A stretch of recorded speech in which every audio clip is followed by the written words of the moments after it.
পৃথিবীর সমস্ত বাধা বিপত্তি আমি কোনো কেয়ার করি না, কারণ আমি একটা আতেল মালিক পেয়েছি।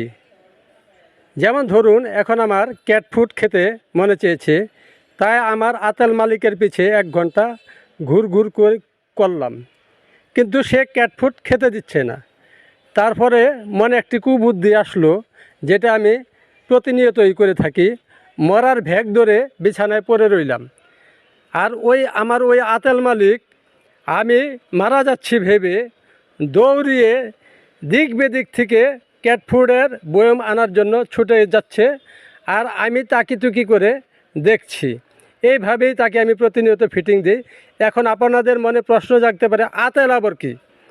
আমরা বিলাই সমাজ ব্যাককল মানুষকে আতেল ডাকি, তবে আমাকে যে পালন করে সে ব্যাককল হলেও মানুষটি খুব ভালো।